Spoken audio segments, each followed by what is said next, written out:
What happens at the intersection of advanced mathematics and the bleeding edge of biology research? And how will it change our future? Welcome, everyone. My name is Costa, and I'm a facilitator with Knowinnovation, spelled K-N-O-W, innovation. If you have been to our Ideas Labs, you've heard that joke one too many times, as Keith probably has. I am joined today by Keith Crandall, Director of the Computational Biology Institute at George Washington University. And an Ideas Lab junkie. He has been to, I think, the most Ideas Labs of anyone I've met so far. So we'll do plenty of talking about Ideas Labs. Keith, would you like to introduce yourself? Yeah, I'm Keith Crandall. I'm, as you said, a faculty member at George Washington University. I direct the Computational Biology Institute, and I'm a professor in the Department of Biostatistics and Bioinformatics in the Milken Institute School of Public Health. Thanks very much. Welcome, welcome. So I'd like to kick us off asking about the future. So what are the most exciting moments in the future that you think we can arrive at by working across disciplinary boundaries in science, perhaps specifically math and biology? Yeah, to me, the exciting thing on the forefront that we're getting very close to is, and it really changes our perspective of how we think about doing science, is the concept of data integration for predictive purposes, being able to actually make predictions about health outcomes, about disease spread, about all kinds of different things. I'm a biologist and a computational biologist, so my frame of reference tends to be around health outcomes and extinction risks and conservation biology and things like that. So that's kind of where I am. But the tools that we develop and other people develop in other disciplines, including mathematics and engineering, are really applicable to a broad range of questions. And they all center around integrating novel and diverse data to make these predictions. So one of the exciting areas for me for interdisciplinary research is different disciplines collect different kinds of data, and they all have voluminous data these days. And very few people are actually thinking about integrating these diverse data types. You know, in biology, we think about our typical biology data, gene expression data, population genetics data, things like that. But we don't really think about the fact that these organisms from which we're collecting these data hang out in an environment. And for example, if you're in a marine environment, you can get data on temperature fluctuations daily over the course of years and years. You can get geological data, so you can get that information over eons. I mean, you can get atmospheric data. You can get all kinds of these data that NASA is collecting, that other organizations are collecting. And the problem is these data are voluminous, and historically we haven't even wanted to go there because it's just too much. But now we have some techniques that allow us to integrate these diverse data, these voluminous data, and make some helpful predictions about voluminous for the child of immigrants who scored low on his verbal SAT. Voluminous, high volume, just high volume data. Very, very high volume, orders of magnitude larger than we're used to dealing with. Got it. There was a whole series of Ideas Labs and events that I had the pleasure of getting involved with around big data and high velocity data, just where you get it so fast, it's hard to deal with, and you need to deal with it in real time for it to be useful. Like, for example, when weather aircraft, research aircraft fly into wildfires, they want data on what's going on in the atmosphere around a wildfire. Right. But in order to really take most advantage of that flight, you want to fly toward where the data gets interesting. But in order to do that, you have to read huge volumes of data in real time. And so that was one of a variety of challenges that came up in a lab we did. I think that was Northwestern National Labs. So the big data stuff is fascinating. What are the top level trends there? The amount of data is roughly doubling every year. And Yeah, I mean, and the diversity of the data, right? Mm-hmm. One of our big efforts right now in our Computational Biology Institute is, we've historically for the last number of years done a lot of microbiome research, and we started with sequence data from a single gene 16S, and then we graduated to shotgun metagenomics sequence data where you get 150 nucleotides of data, G's, A's, T's, and C's, but well, not even tiled, but randomly selected across an entire genome. So you don't have enough data to put together the genome, but you have enough data to make a lot of inferences. And now instead of one gene, you've got sampling across an entire genome, and you've got tens of millions of reads of these 150 base pair snippets of DNA to try and make heads or tails of. Now we're also combining that with different kinds of omics data. So you have metabolomics data and lipidomics data and proteomics data, and trying to put that together with the metagenomics data.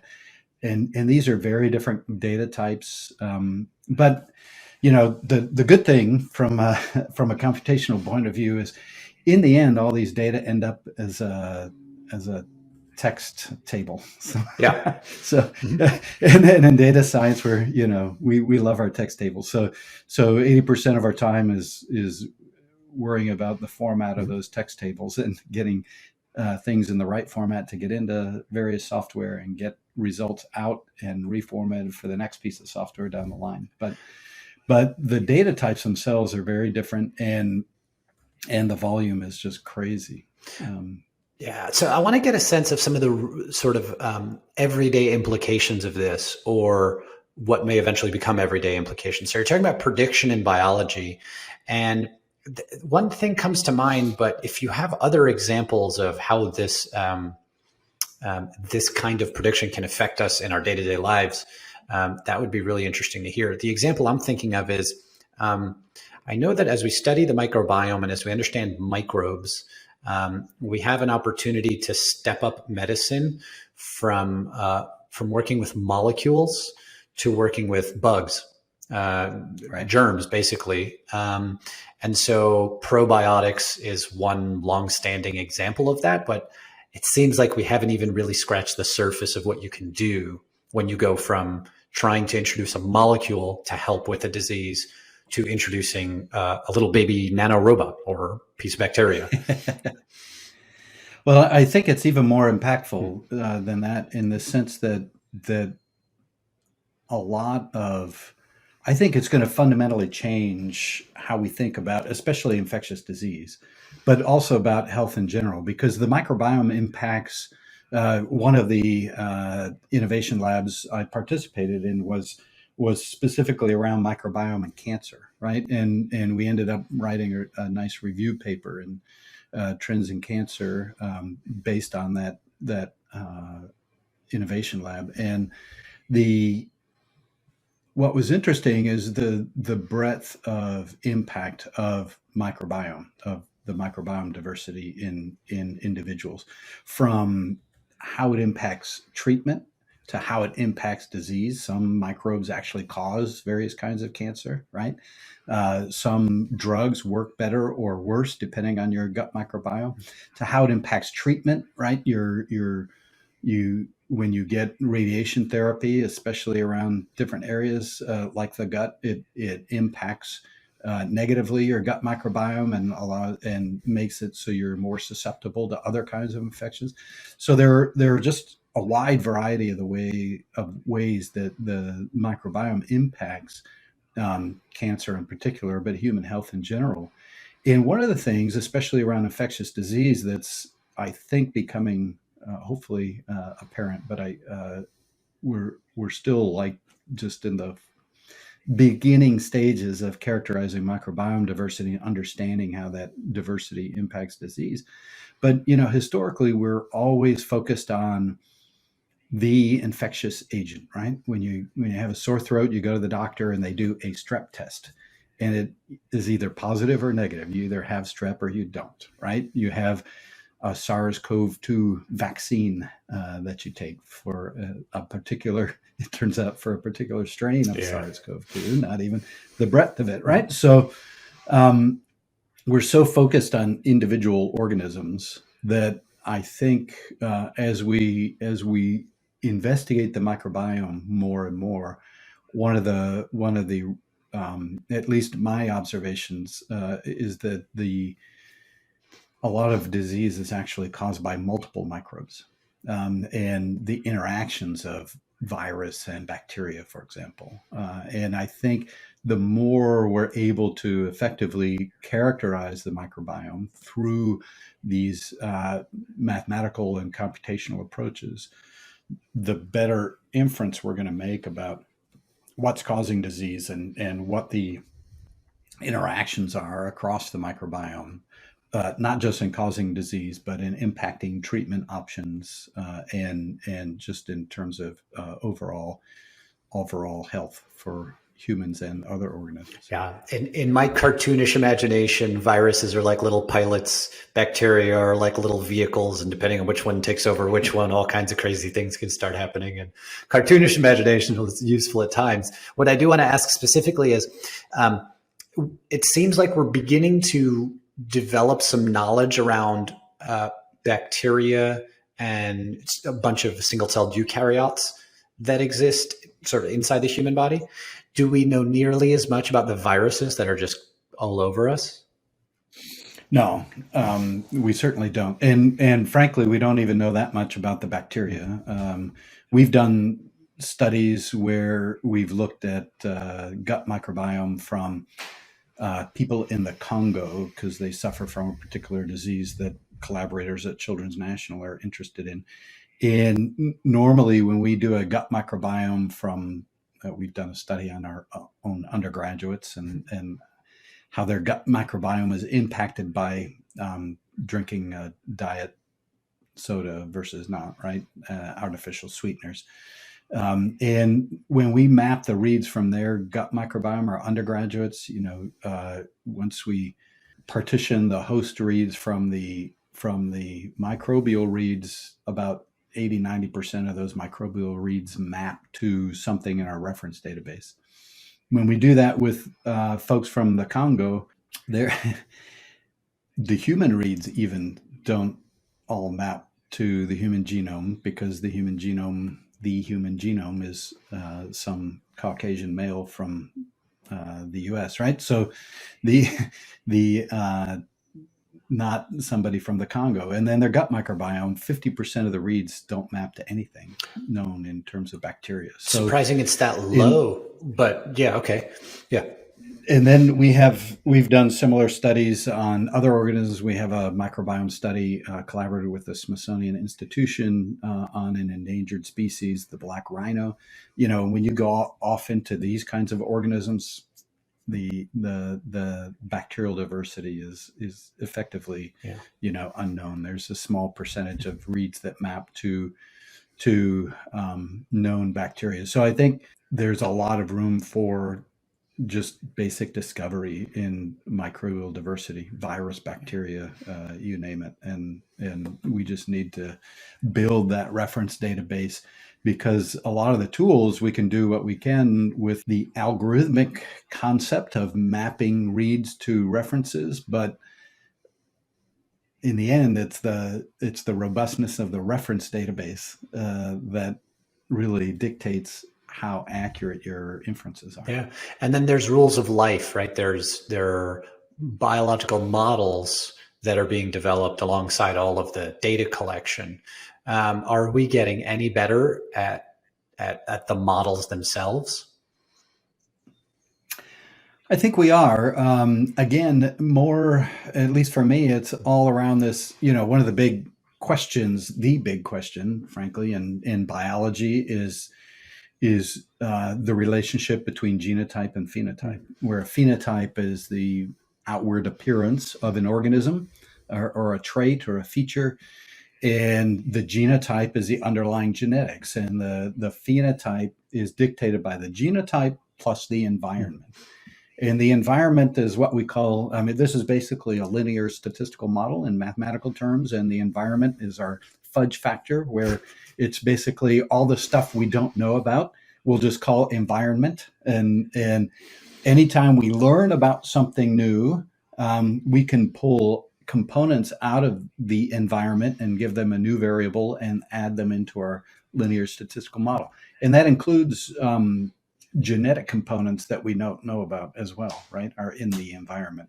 So that's one of these fundamental questions of how does your genome interact with your environment to produce your phenotype, and whether that's a disease phenotype, whether it's the color of your hair, or in your case, the lack of hair. It's all good. Or the I got some. upside down, the reverse orientation of your hair on the underside instead of the overside.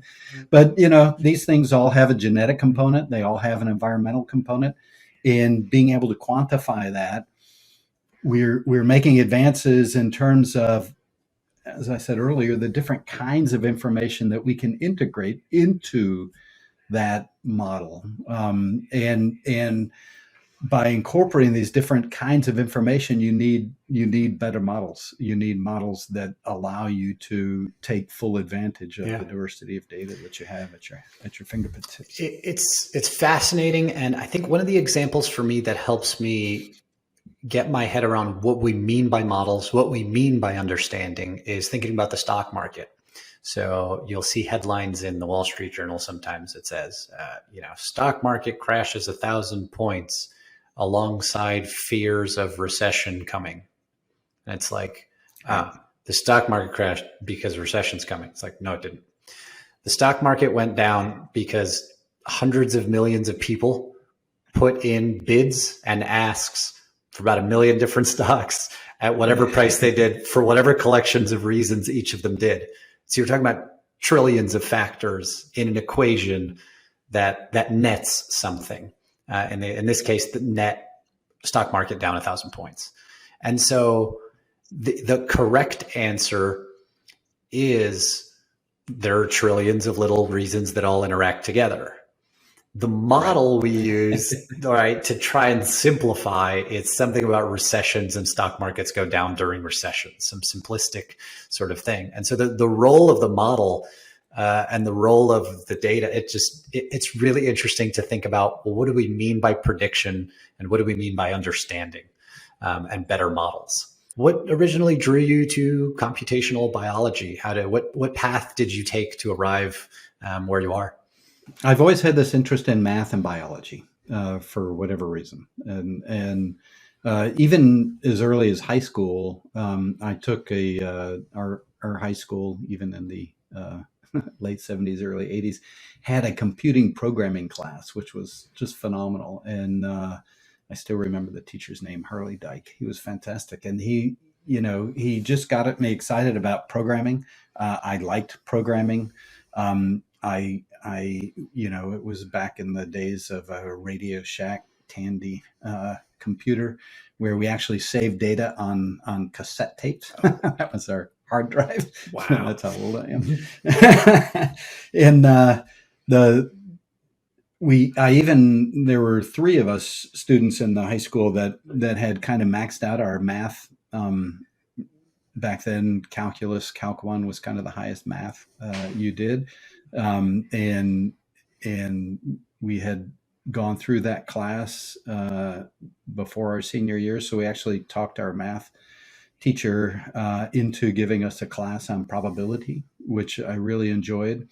And I took that math, computer science, programming and biology interests to college. I was an undergraduate at a small liberal arts college called Kalamazoo College. I grew up in West Michigan, and Kalamazoo College is the place you go if you want a small liberal arts college, a great education, foundational education, and be able to travel on foreign studies, one of their claims to fame.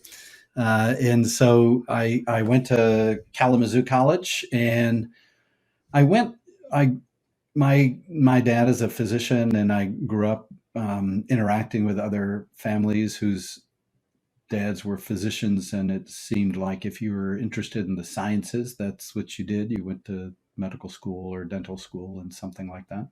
So I got to Kalamazoo College, and my freshman fall, I took a course called Populations and Ecosystems. And to me, this was the most fantastic course because it really brought together the biology and the math. We studied Lotka-Volterra equations and population dynamics of, rabbits and fox or wolves or whatever.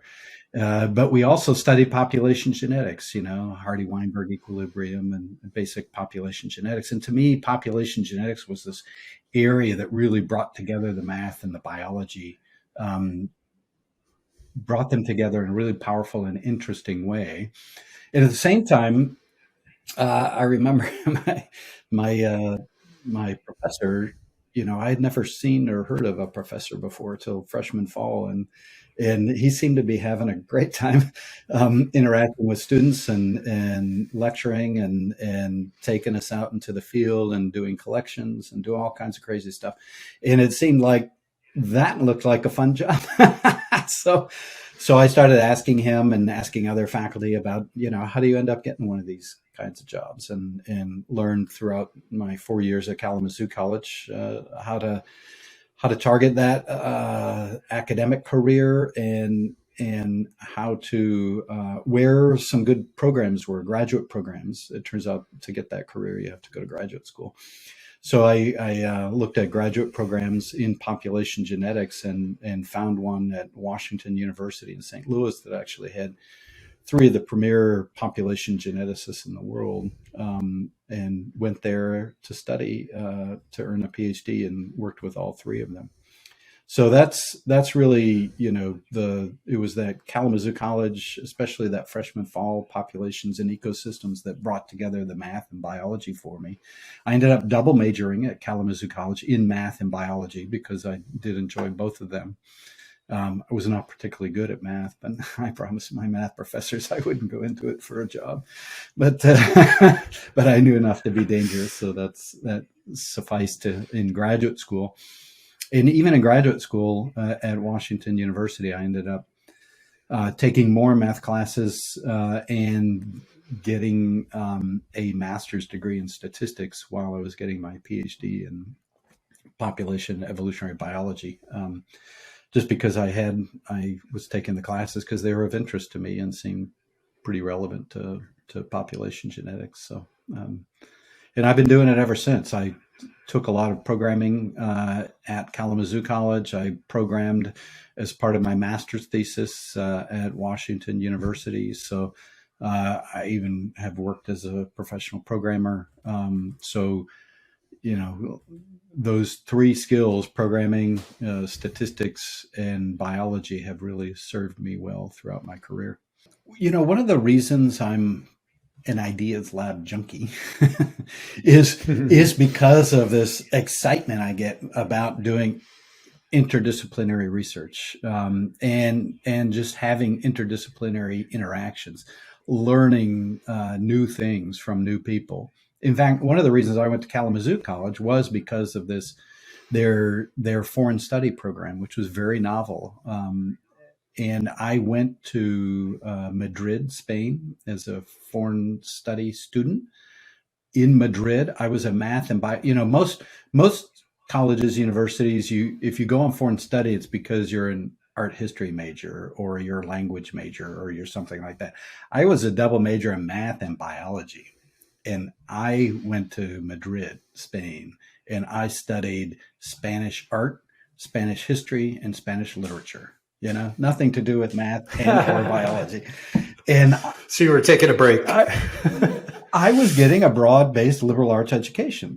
That's what I signed up for, right? And it was fantastic. I loved it because it was all new. I mean, it was like, oh, everything's new, and because it was new, it was exciting. And and it's one thing to sit in Kalamazoo, Michigan, and go through slides of the Spanish artist artwork, but it's something else to go to the Prado Museum right? And see things in person, to go to Toledo and go to the cathedral and see El Greco staring you at the face and where it ought to be experienced, right? So interdisciplinary research and education to me is exactly that same kind of excitement and energy, that you're learning stuff that's totally new because you're hearing different people's perspectives who have you're working on the same problem, but they bring a totally different perspective.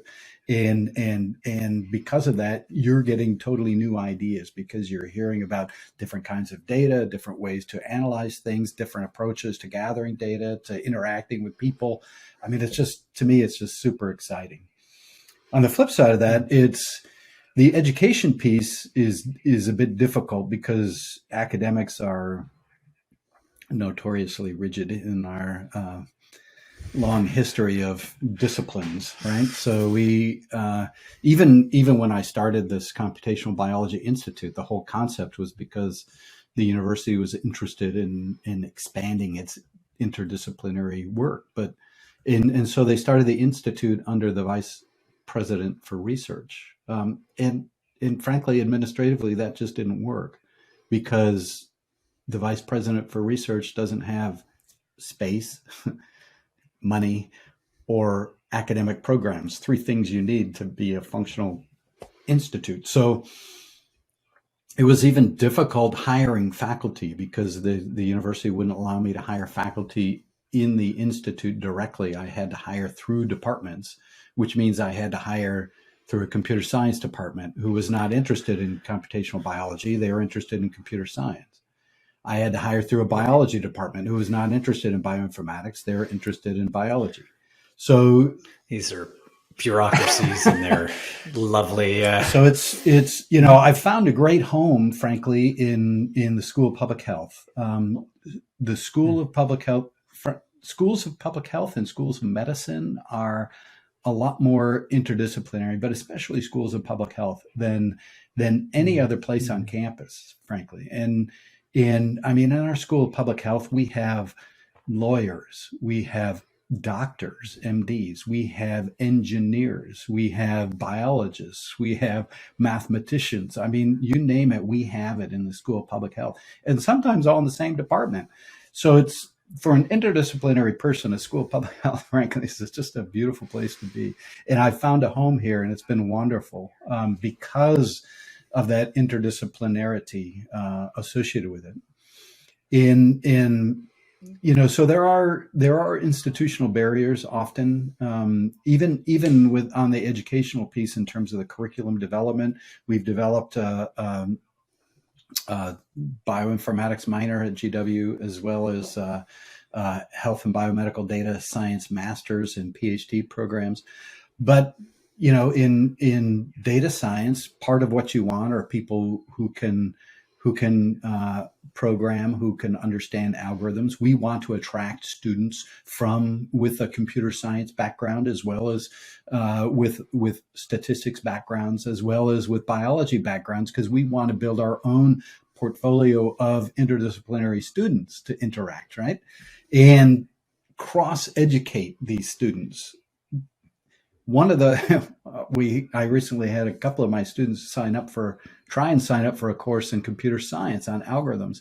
And this is after a discussion with the dean of the College of Engineering and the chair of the Department of Computer Science, where, they said, "We love your program, want your students taking our courses, if our courses will work."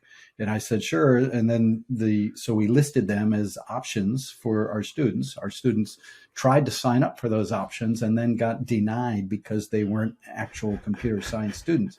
So, we're working on it. It's a work in progress, as always, but there are significant institutional barriers that have to be overcome to really, especially the education piece, to do the education piece right.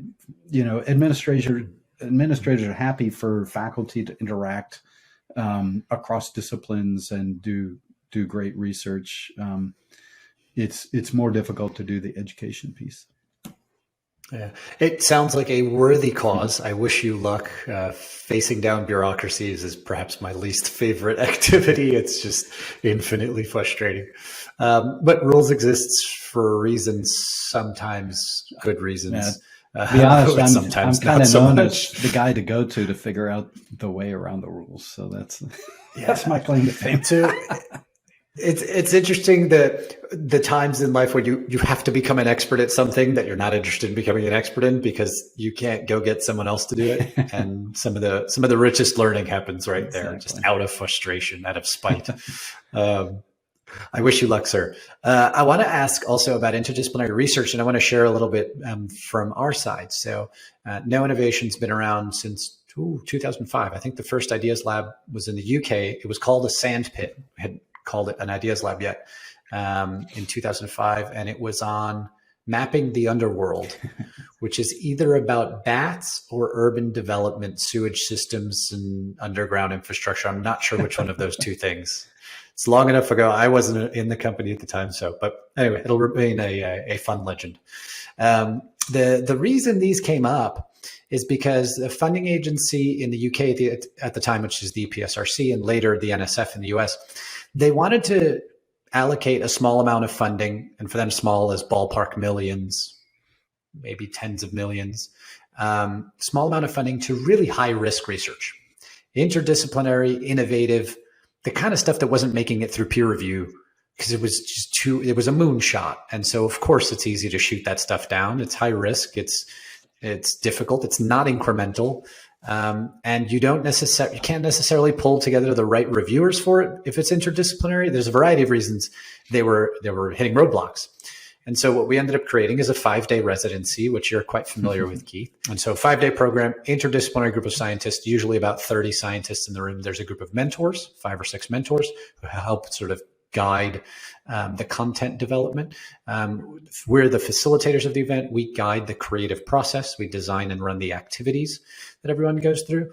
And we go through breaking down silos, getting to know one another's disciplines, understanding the challenge for the week. And we've done things from tree of life to microbiome and cancer, to building synthetic cells, to enhancing cancer therapies using supercomputers and AI, anywhere where there's 2 or more fields that by interacting might develop some new and interesting things.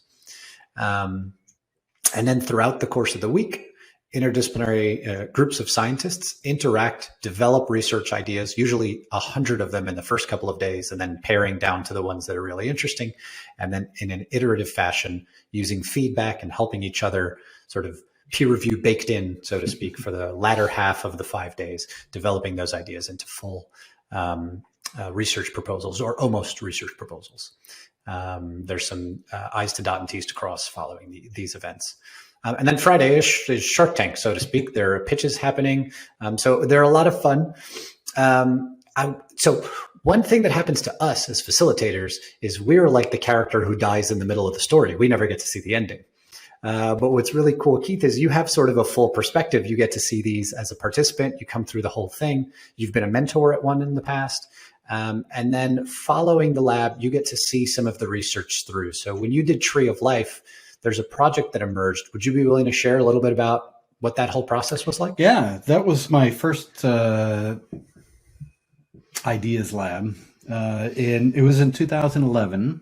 It was notable because one day we were all sitting around our tables and chandeliers started swaying and we started looking at each other and we were like, is this an earthquake? And we thought this was in Lake Placid, New York, not exactly a hotbed for earthquakes. And we thought, this is an earthquake. Should we go outside? Yeah, so we decided to all walk outside. And it was the earthquake that ended up like cracking the Washington Monument in Washington, D.C., right? So it was quite memorable for a variety of reasons, not the least of which is we all experienced an earthquake in Lake Placid, New York. But, this was my first experience. I had no idea what to expect. It was a fairly targeted topic, assembling and visualizing the Tree of Life. And the National Science Foundation put it on, funded it, because they had run a Tree of Life program for 10 years and they wanted to renew it. And at least the people in systematic biology wanted to renew it, but all their colleagues in other areas said, well, aren't you done with that yet? Don't you have it? Where is this Tree of Life? And they kind of scratched their heads and said, well, it's out there, right? We funded, in fact, my lab had won award for the decapod crustacean Tree of Life. So we had our decapod trees out there. And, the fungi people had their fungal trees and the plant people had their plant trees and everybody had their trees, but there was not a Tree of Life. So NSF decided that they should try an ideas lab to bring together a diversity of people to put together, to assemble and or visualize the Tree of Life. Just a couple of definitions. So Tree of Life is a concept of, because species descend from former species. And so the idea is that you could build a giant family tree for all of the species. And that would be the Tree of Life. And then there are interesting questions like, does it have one beginning? Or does it have more than one beginning, which becomes a debate among biologists and other things like that. So that's Tree of Life. A decapod is a type of eukaryote? Yeah, it's a crustacean. It's shrimps and crabs and crayfish. Those are all decapods, right? Lobsters. And the Tree of Life is so you had like a branch, genealogy. like a whole branch of the Tree of Life. Got it. The Tree of Life is basically just an organismal genealogy. We tend to think of our own genealogies, ancestor-descendant relationships, and that's what the Tree of Life is, only for all of life, as opposed to a particular group of organisms or just our family. So the group was invited to come to Lake Placid. So one of the things that a lot of people don't understand about the innovation labs, the idea labs, is that you're actually, you apply individually, and you usually, the application is pretty straightforward. They ask like 5 or 6 questions and you have a paragraph or so to answer the questions. But one of the things that they told us when we got there that was kind of interesting and a little scary was that you're actually vetted by a psychologist or something like that, as well as other reviewers, in terms of your amenability to interdisciplinary research, to play nice with others in the sandbox, and to be not too pushy with your own ideas, but open to hearing others and working with others. So you end up with a great group of people as a consequence, and a highly diverse group of people. I mean, we had people who were computer scientists, we had journalists, we had biologists, all kinds of folks. And as Costa described, the first couple of days are touchy-feely, get to know you kinds of things. And then you start throwing out concepts on the innovation labs go through a lot of Post-it notes. So there's sticky notes everywhere and anywhere and lots of ideas thrown out. We donate to plant trees to compensate. So use them generously.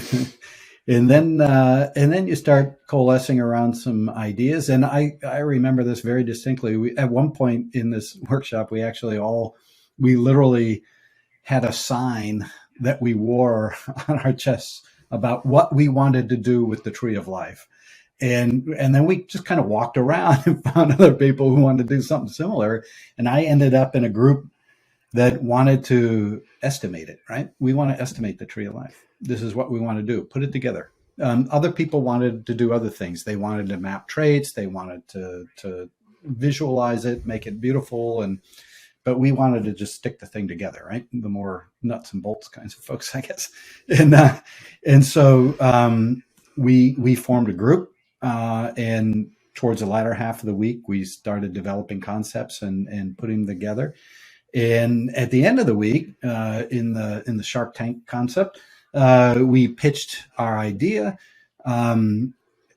We also developed, during that week, a pre-proposal, an NSF style pre-proposal, and actually submitted it at the end of the week, and ours was selected for invitation for a full proposal.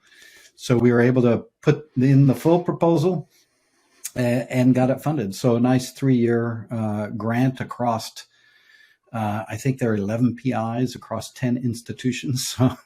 So it was quite a complex operation led by some very capable colleagues who did a fantastic job of keeping us organized and focused and producing some results. So at the end of the 3 years, we actually had some really nice products that are still utilized today by the entire community. One, we published the entire Tree of Life, or at least our current knowledge of the Tree of Life.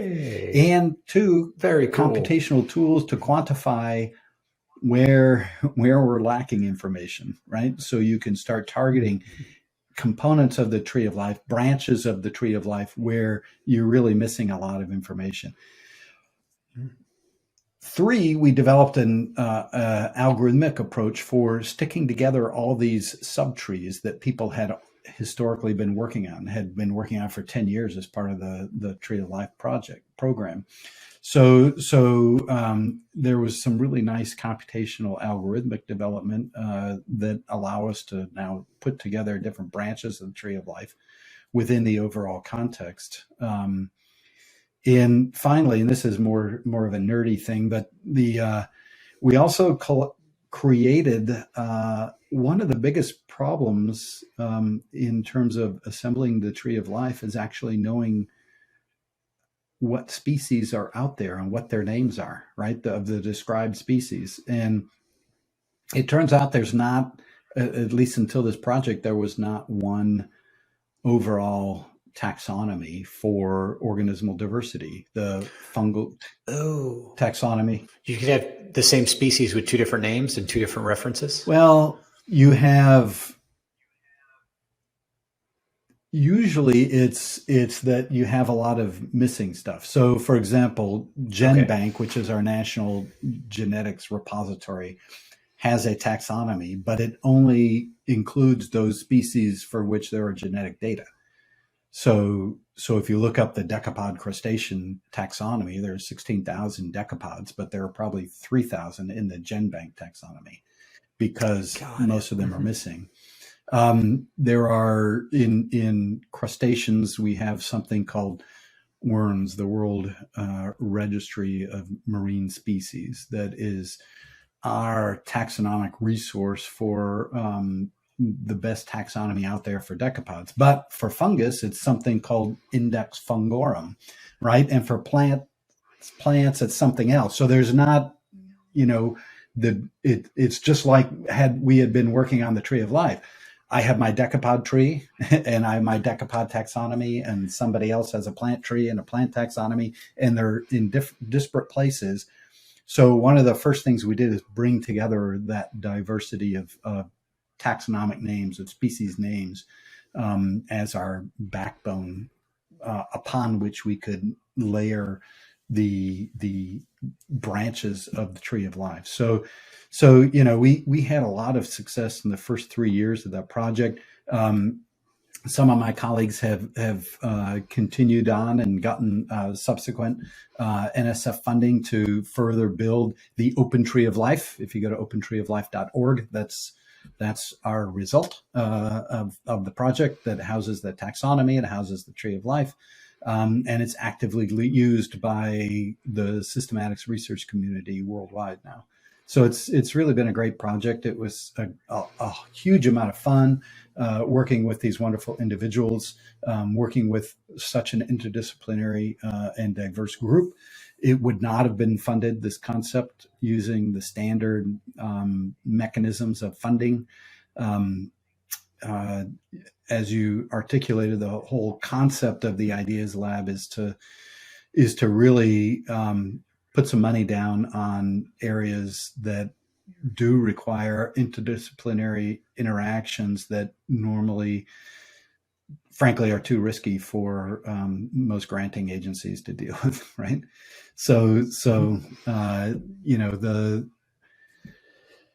I've been to 5 of these now. I counted them up. And this was the only one that actually had dedicated grant money at the end of it, which was really nice. Unfortunately, it was my first one, so I kind of had that expectation going into some of the subsequent ones.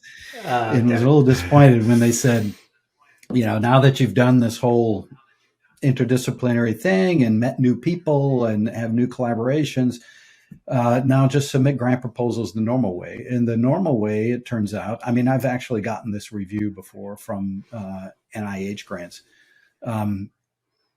You've not collaborated with this person before. And so that's, oh my goodness, there's no history. That's a negative. No track record of collaboration. So they don't say the second part, but the second part is, so we don't believe you can actually interact with this person. It's like, that's ridiculous. And, yeah. So it's, it's important for these things to have dedicated funding, in my view, because you can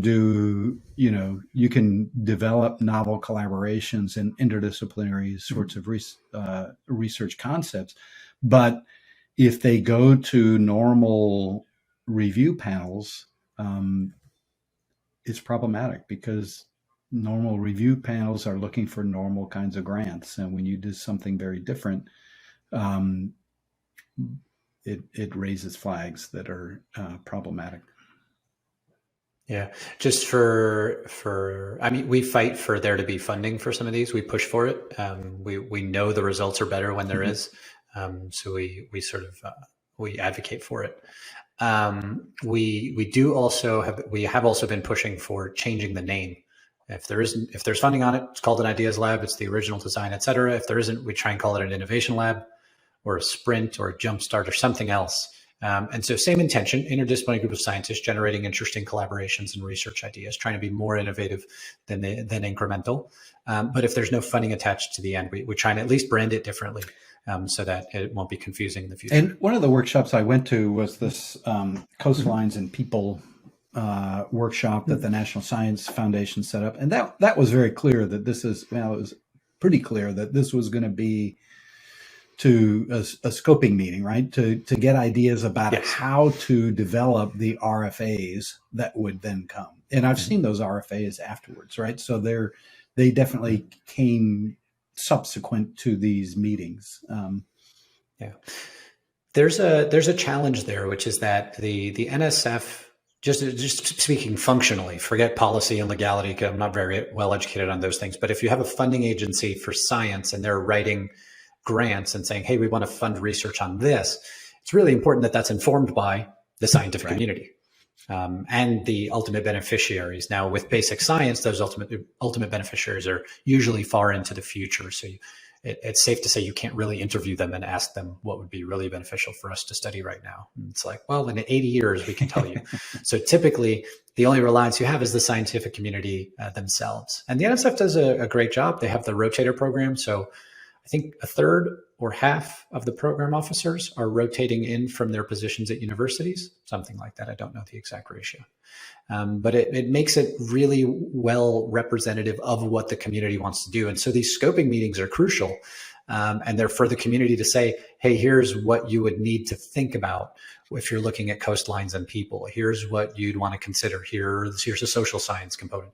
Here are more technical components. Here's the climate piece. Here's something else. And that information is key to really moving forward well. Yeah. All right. Jurassic Park. We jumped around a bit. I want to bring us back to biology and the bleeding edge of biology and computational biology. And so the famous example is Jurassic Park. All right. If biologists were really cut loose in the future, they could bring dinosaurs back to life, and then we'd have a park, obviously, because some entrepreneur with a bunch of money would want to make a park. Cool. I would go. I personally, if there were a Jurassic Park, I'd sign up and go. And of course, my girlfriend would think it's crazy and probably a really bad idea, and she'd be right. So Jurassic Park, what I want to ask is, it's fictitious as it is, it describes the potential of genetic engineering. So how will we know if we're headed down a path that leads to Jurassic Park? What would the early signs be? Well, ironically, I actually years ago, when my grandma was struggling with what I do for a living, I gave her a copy of Jurassic Park. I said, "This is what I do." Oh, wow. It was, they had a great. You probably won't remember this part of the book, but he had Christian had a great description of systematics, right? When he was explaining why these dinosaurs could reproduce without having one of the sexes, right? Because they inserted some snippet of DNA from some frog that could reproduce as a single sex, a parthenogenetic organism. So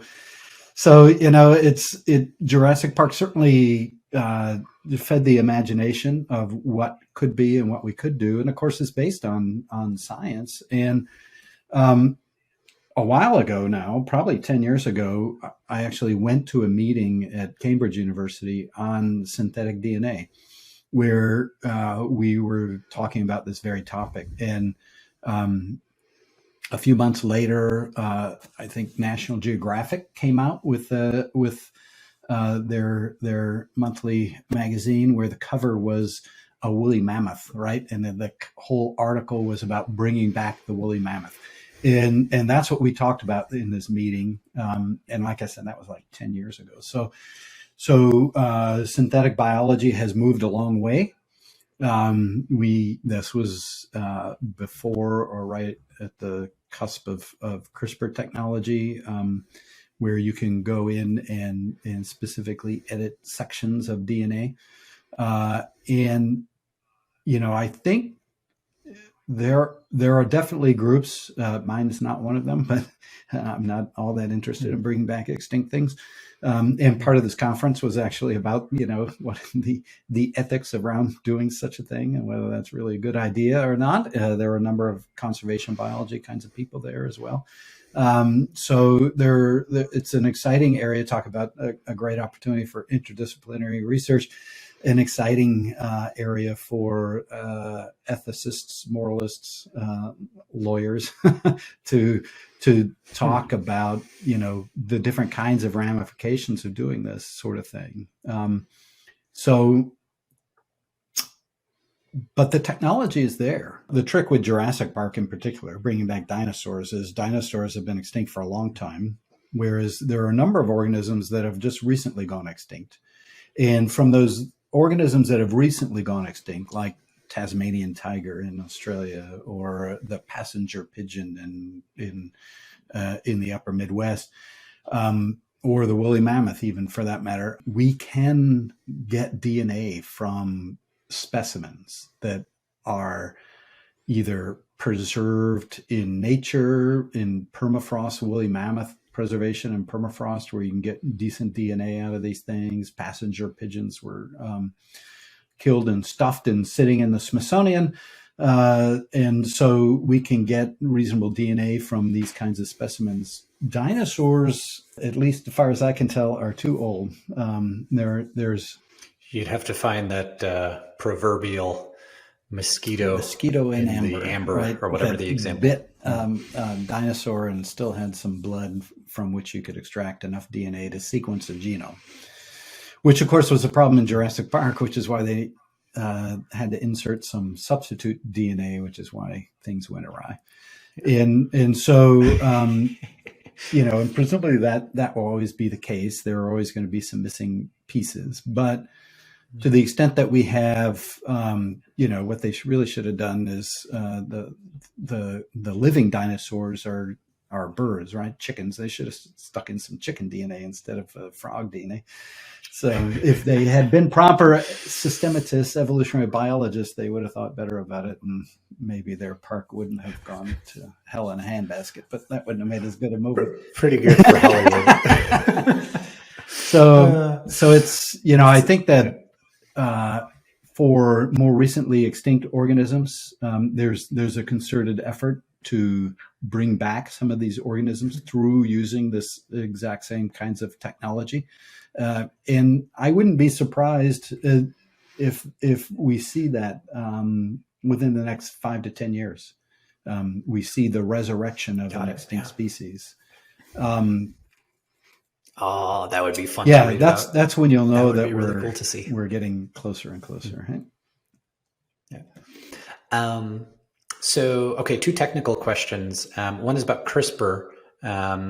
So, with CRISPR, you can edit specific segments of DNA. There are trillions of copies of DNA in my body. So, in theory, if you were to use CRISPR to do some gene editing in a live organism, how do you get every last copy of the DNA? I mean, is that the point? Am I Ideally, you correctly? do it in an embryonic stage before cells start dividing too much, so that you let biology do the replication for you. Yeah, got it. So you do it before it gets messy. But so the other technical question is, we had talked about tree of life and the species that exist. We talked about extinct species and maybe seeing some of those come back. There's another category, which is species that don't yet exist. And so my technical question here is very small. Is the universe of possible species, the things that don't exist yet, larger, and by how much, than the other two categories, extinct and extant? That's an interesting question, and there are two kinds of I would say species that don't exist yet. One those that are currently evolving and diverging, but the other category are species that actually do exist, are divergent, have already evolved, but we don't recognize it yet because we haven't looked carefully. And so there's a lot of biological diversity out there that just isn't characterized. And some estimates are as high as more than an order of magnitude more species out there than we actually know about. Okay, 25, 50 times more speciation than we're accounting for. Interesting. One of the problems is our extinction rate. There are species that are evolving, that are diverging, but our extinction rate seems to be higher at this point in time than our diversification rate. So on average, we're seeing fewer and fewer species. So it'll be easier to discover new species taxonomically because there just won't be as many to deal with. But both of those, I think, are certainly species continue to evolve. Part of what drives species evolution is the diversity of ecosystems, and ecosystems continue to diversify, often by human impact. So that drives species diversity, but it also drives extinction, and it drives extinction at a higher rate. So that's kind of the fundamental problem. Yeah, biodiversity comes up again and again as a really useful metric and a useful target, which is a strange one. Usually when the metric becomes a target, it stops being a good measure.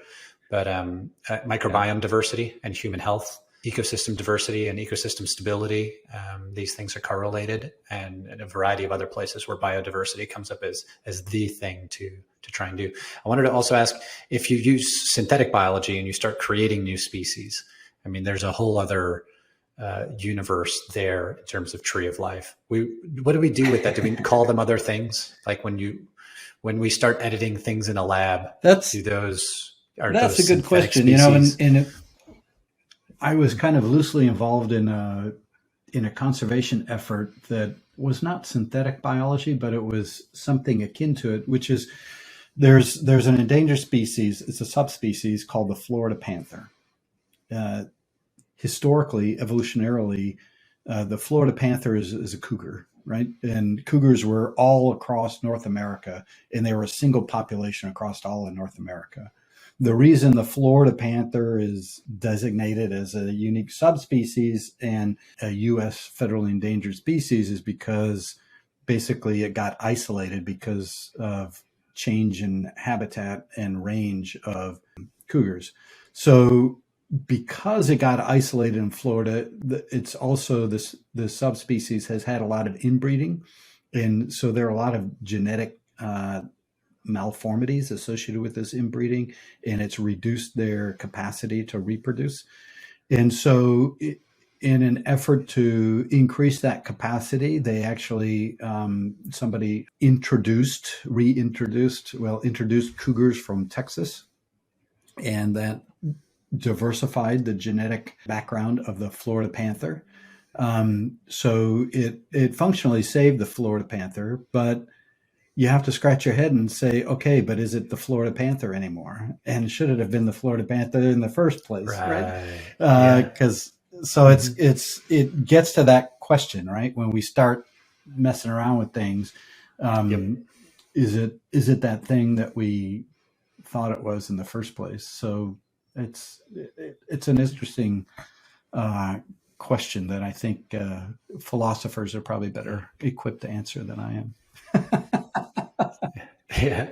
Some of the time that we do synthetic biology events, like building synthetic cells, which we did with the NSF, you have ethicists in the room. You bake in the process of developing the ethical models. We don't have an ethical framework for a variety of things or are impending near term in the future. So we need to sort of develop. One of those areas, frankly, is microbiome research, right? I mean, when we sequence, we do our shotgun metagenomic sequencing of the microbiome, we get DNA sequences from the microbes, but we also get them from the host, right? So there are interesting ethical questions there. Should we be surveying those host genetic variants? Should we be surveying those for risk factors for different diseases? Should we inform those patients that they have these risk factors or that they don't? I mean, there are all kinds of interesting things you can think about when you're surveying human genomes, right? Absolutely. So thanks for doing this. This is really, really interesting learning about the follow-on to the Ideas Lab, like what happens after the Ideas Lab. It's one of the main reasons I do these podcasts, because I want to know what happened after I left the picture. And so that's always really interesting. So thank you for that. And also for serving as an inspiration on the computational biology front. I often think if I had a different career, what might I do? And computational biology is on my list somewhere up there. I'd love to roll up my sleeves. Space industry stuff is really cool. It's a great field. Who knows? I mean, one of the beautiful things about being an educator is when I teach introductory bioinformatics, and I get kids from biology, from engineering, from computer science, from statistics, all in this class, talk about interdisciplinary education. And I tell them, first of all, half of you are going to be bored half the time, but you don't know which half you are and which time it is because you all have different backgrounds. So, and I'm going to start from the beginning of everything. Here's the beginning of statistics. Here's the beginning of computer science. Here's the beginning of biology, right? To get you all up to speed. Second, we're going to work in groups. So look around. We're going to introduce ourselves and what our backgrounds are. And you do not want to be in a group of all biologists because that will not serve you well. You want to find the statistician and the computer scientist and the biologist and group together and be done with it, right? So that's going to be the most productive way.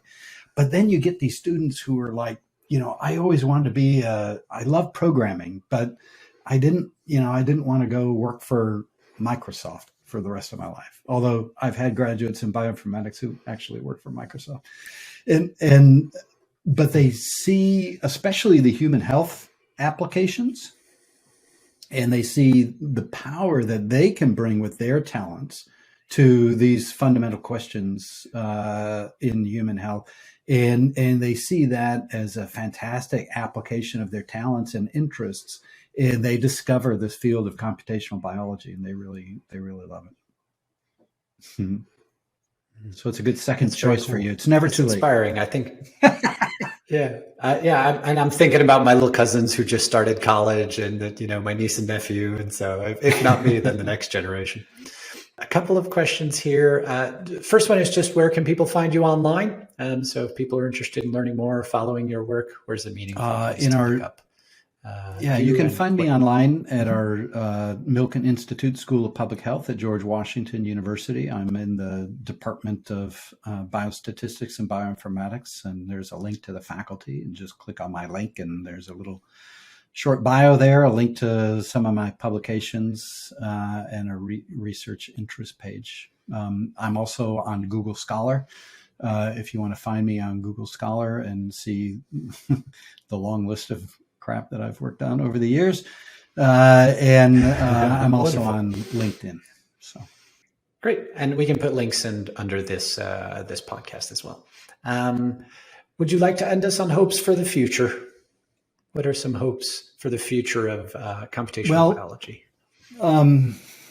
I hope that the future is bright young minds finding computational biology, because that's the biggest problem with attracting people to the field is that it exists, that this is a thing, right? Because once they find it, they love it, right? Because it's just so much fun, because it's by definition interdisciplinary. We're always working with clinical biologists, public health workers, mathematicians, statisticians, computer scientists, and we are the interpreters, right? We are the crosstalkers, because we understand the different languages.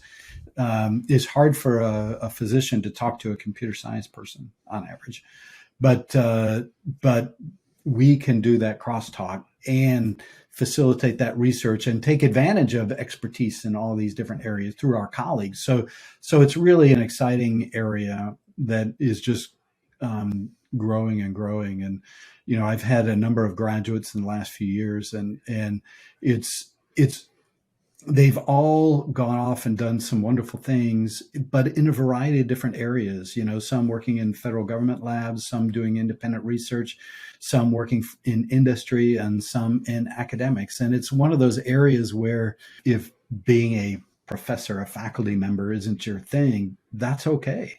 There are options, right? You can work in industry, you can work in the federal government, you can work in a variety of areas, because they all need computational biologists these days. So my students have a very good track record of getting hired very quickly after graduation, and go in a variety of areas. So there are a lot of cool options beyond academics, but academics is also an option. That's a great metric of the value of a degree, is the variety of jobs that students end up getting after, going through that education program. That's really very cool for relevance. Keith, thank you so much. Thanks everyone for joining. This has been the Knowinnovation Podcast with Professor Keith Crandall. All right, thanks. Take care.